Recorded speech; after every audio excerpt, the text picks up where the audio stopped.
Welcome to this presentation of the Pandemic ePortfolio developed with the new Karuta 3.0 version. My name is Jacques Reynaud. I'm a team leader for Karuta OSP and working for ePortfolio, a commercial affiliate. You will see the powerful UI possibilities of the new Karuta 3.0 in the context of a quite interesting pandemic ePortfolio done especially to help students during this difficult period.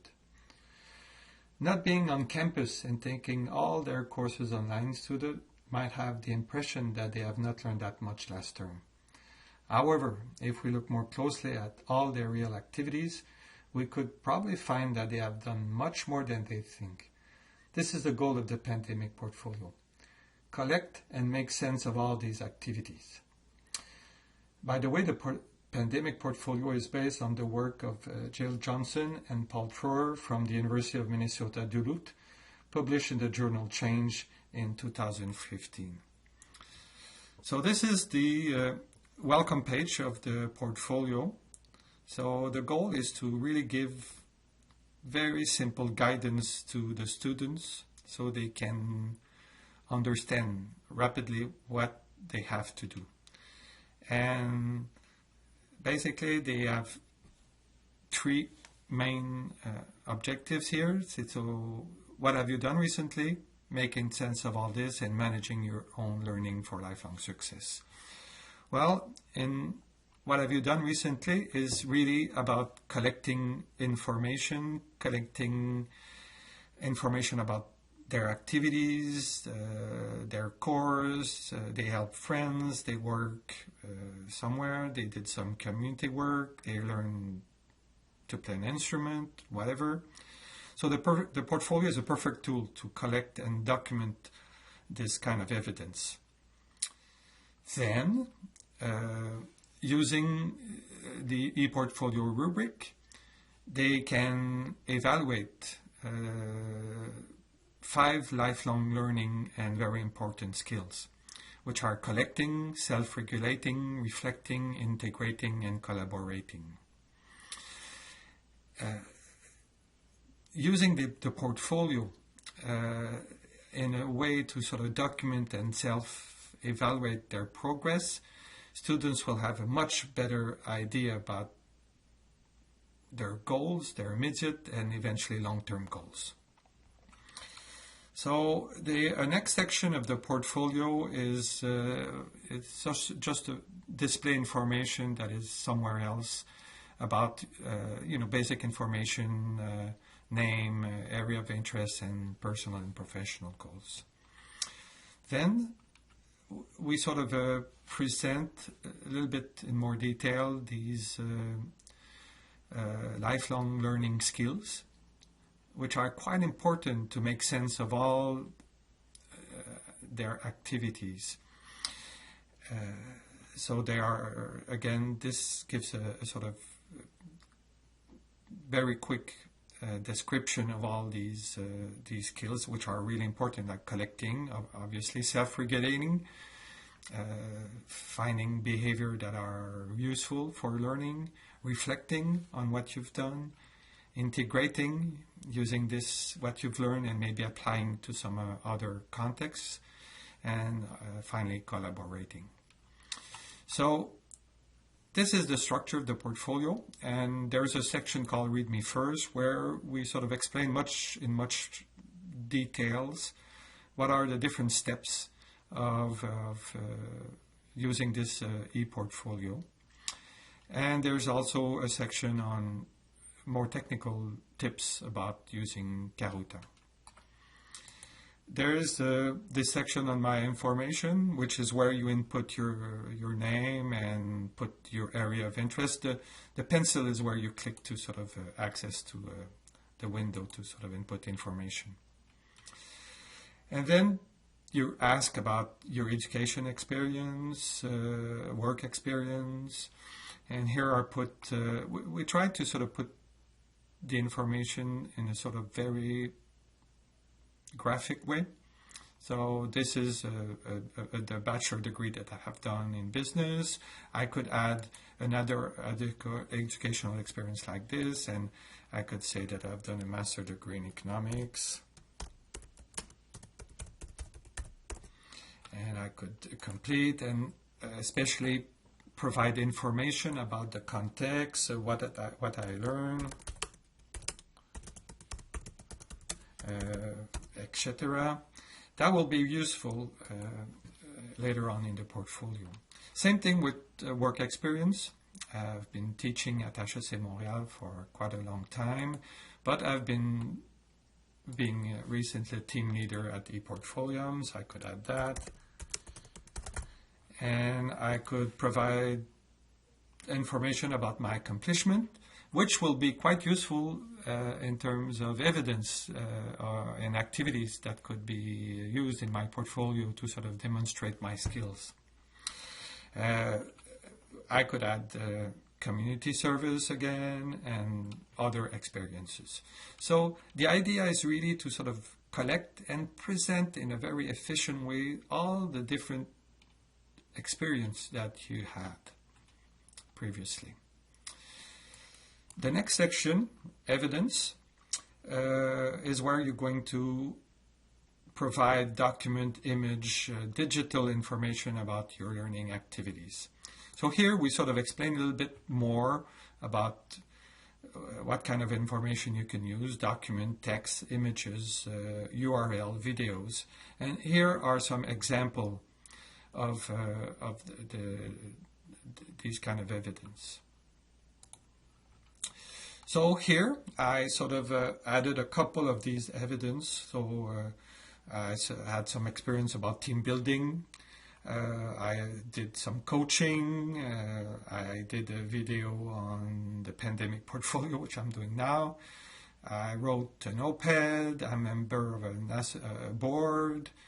And the idea is to just add evidence, any kind of digital evidence that can be useful, a document, a text where you sort of describe some kind of experience, something that you have done, something that you're proud of. URL could be a link to an organization or some work, image or video that you have done. Anything that can provide evidence of all your activities.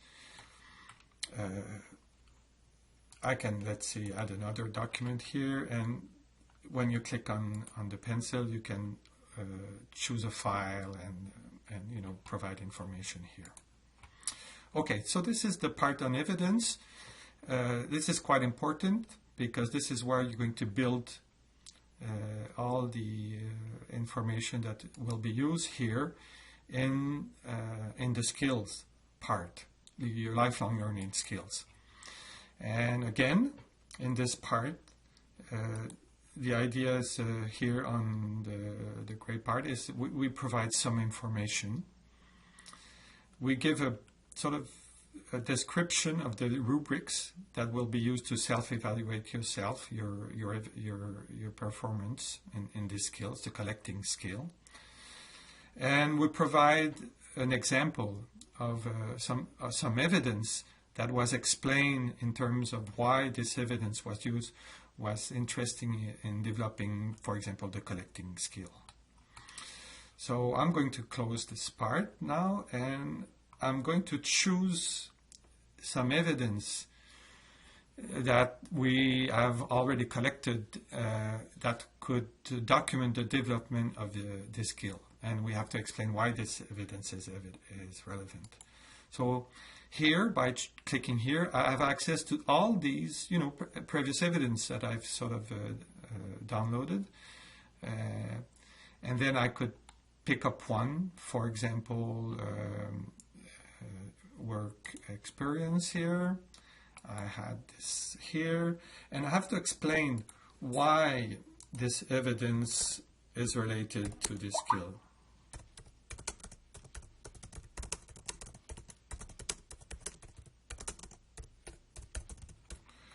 Okay, of course you can write a little bit more, there's a possibility to share. I'm going to show it before I'll share a little bit later. I'll share is working.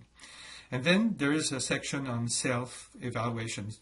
Of course, you can, I'm going to add another one here, the bike share here. And once you sort of chose lots of evidence here, well, you can start self-evaluating your skill. And the idea here is that you can provide as many self-evaluation as is required, because it's going to be something very dynamic. I mean, at the start of the portfolio, you might be at a certain level, but you will provide more evidence, you will learn, and you will be able to sort of change your evaluation. This is what I have done here. Okay, so this is basically the way this portfolio works. You provide evidence and you then link that to your lifelong learning skills. There's also a section to sort of summarize what you've done, and there's a nice quotation here, and then you have a sort of large question about what did you accomplish, what did you learn from this portfolio. So let us come back finally to the welcome page, and I will show you the end of the page where there is a section on My Learning, and here you will have a summary of the current status of your self-evaluation. So it's kind of interesting in the sense that it gives you quickly an idea of where are your strengths and where you should work and maybe improve yourself. There's also a section that tells you about how many artifacts or evidence that you have uploaded in your portfolio, and it sort of lists the 5 last one. And at the end there is information about the portfolio and how it was designed. Finally, the last thing I want to show you is that there are a couple places in the portfolio where you can share information with some colleagues, friends that can help you maybe explain and write feedback about your skill. And all you have to do is write the email of the person that is you want to share with, and you just have to click send, and it's going to be sent to the person. So this is a quick view of the pandemic portfolio that has been done with the new Karuta 3.0 version. It shows that you can have a very nice looking portfolio and a portfolio that could be quite useful for students right now, because they need some kind of tools to make sense of all these activities that they're doing during this difficult period. To learn more about the pandemic ePortfolio or get a test user account, you can visit the karutaproject.org website. So let's finish there. Thank you for your visit.